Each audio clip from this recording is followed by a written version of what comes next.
Hey guys! It's your girl Jelay and welcome back to my YouTube channel. So for today's video, as you can see from the title, may panibagong local products na naman tayong iti-taste test. So excited na ako guys kasi sakto merienda time na rin, no? So talagang tamang-tama tong vlog ko na to.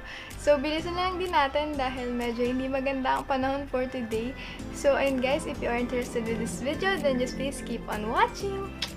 So, ayun guys, yung iti-taste test nga natin for today is etong The Rich Farmer's Son Caramel Spread.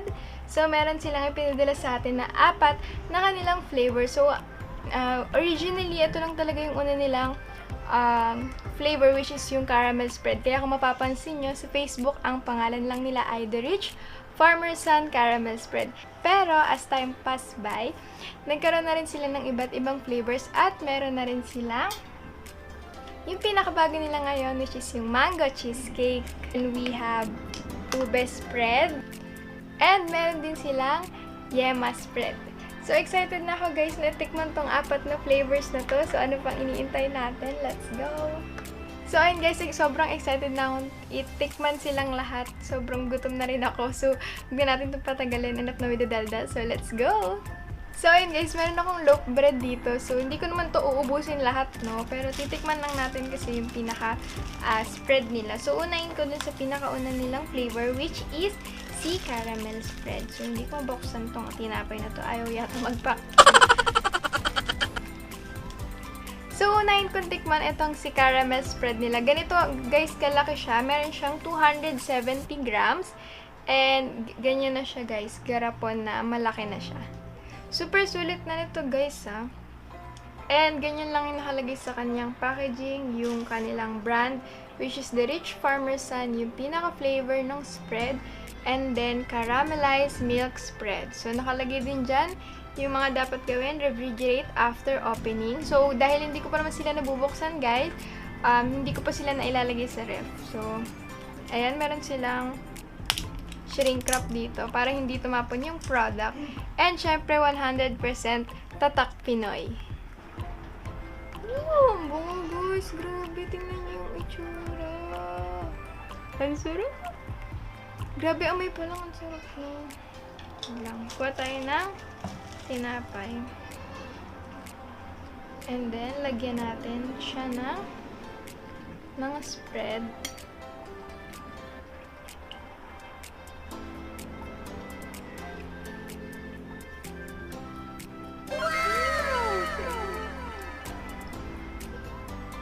Tikman ko to guys ha.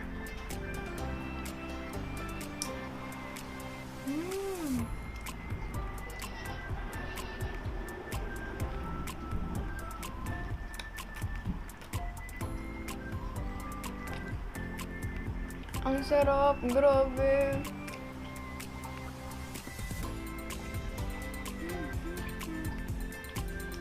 Takpan ko siya, baka matapon.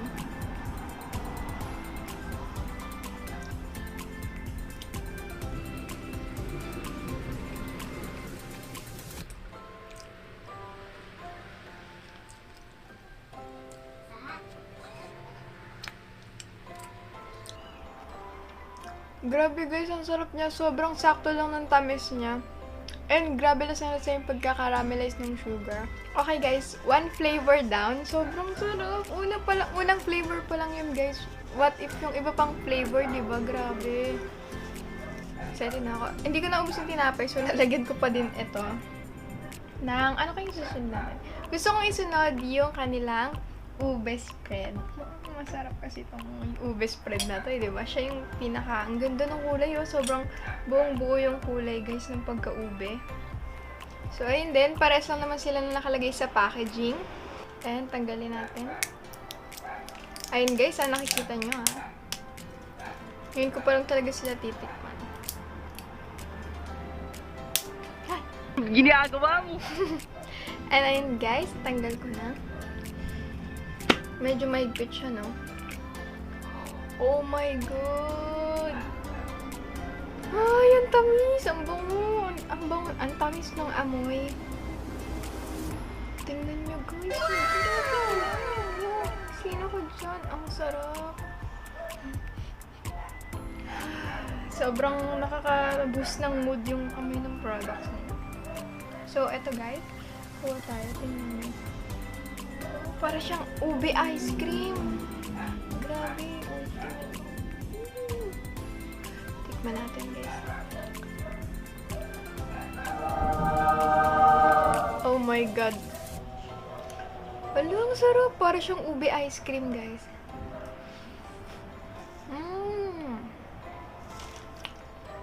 Sobrang perfect niya sa tinapay.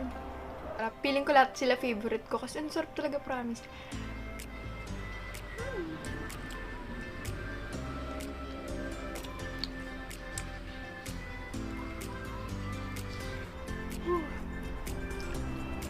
Wala akong masabi guys, nai-speechless ako sa sobrang sarap. Guys, you should try the Rich Farmer Sun Spreads. Grabe. Sobrang worth it, sobrang worth the buy. Sobrang sulit yung pera nyo dito guys. So, next naman guys, dalawang flavor na lang ititikman natin. Then, gusto ko unahin si Yema Spread. Hulihin natin si Mango Cheesecake dahil ayun yung pinaka-latest flavor nila. So, ito naman si Yema Spread.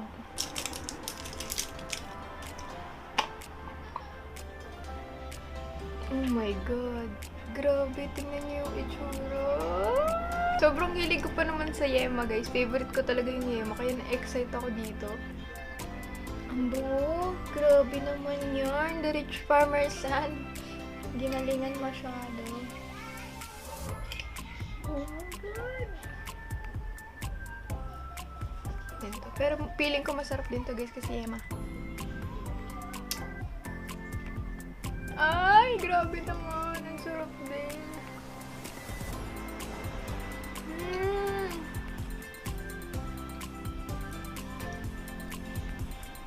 Grabe guys, sasaya yung pagkayema niya.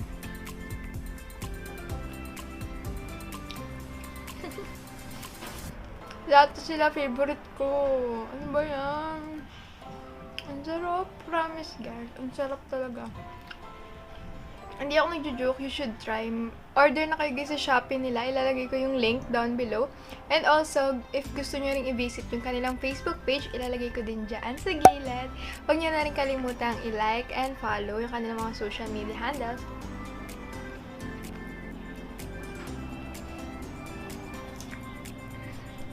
Ang sarap, promise. So, next naman guys, and yung last but not the least, is yung kanilang pinakabagong flavor, which is the Mango Cheesecake! Hello, excited din ako dito guys. Favorite ko din ang mango, and hinaluan pa siya ng cheesecake, di ba ang bongga? So, kuha ulit ako ng loaf bread ko dito sa gilid ko, no? Kuha tayo ng panibago dahil naubos ko na yung isa. So, buksan natin si mango.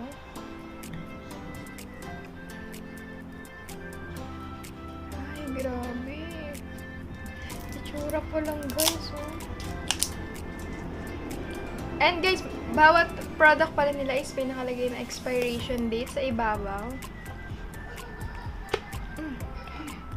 Oh my god.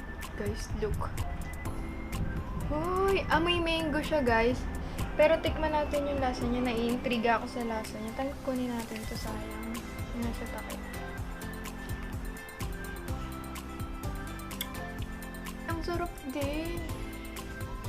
Pagka nandito na siya, guys.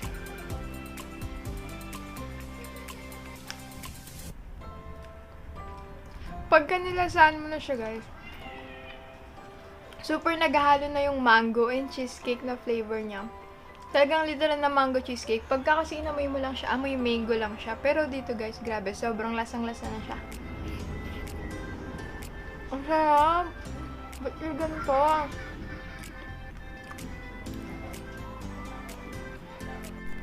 So, ayun guys, tapos na nga natin tikman lahat ng palaman ng The Rich Farmer Sun. And grabe guys, wala akong ibang masabi kundi ang sarap talaga, legit, promise. Sobrang sulit ng pera nyo pag binili nyo to guys. Also, open din sila for the branders. Kung gusto nyo na rin mag-sell ng kanilang mga products, ilalagay ko yung details dyan sa screen and also sa description box. And kung gusto nyo na any other information pa guys, mag-message lang kayo sa Facebook page ng The Rich Farmer Sun para tulungan nila kayo kung ano ba yung mga need nyo pang information. And also guys, nagbebenta rin sila sa kanilang Shopee ng 24 pieces, which is, kakalaga lang siya ng 133.25 each, and free shipping na yun guys.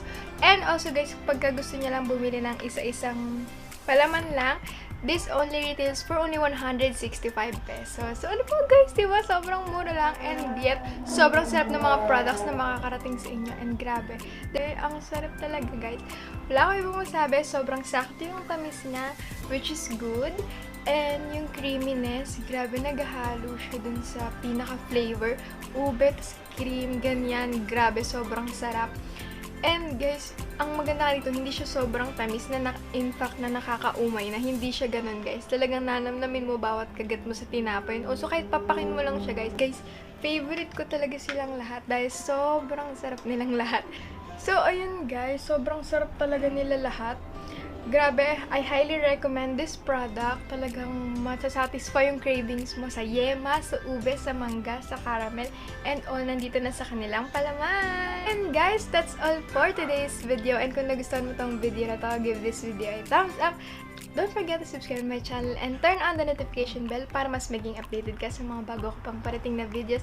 And also don't forget to follow all my social media accounts down in the description box below. And nga pala guys, gusto ko rin i-take tong video na to as an opportunity para magpasalamat sa The Rich Farmer San sa pagbibigay ng opportunity para i-review ko ang kanilang mga products. I super love them all. Thank you po, and thank you so much guys for watching, and I hope to see you soon on my next one. Bye!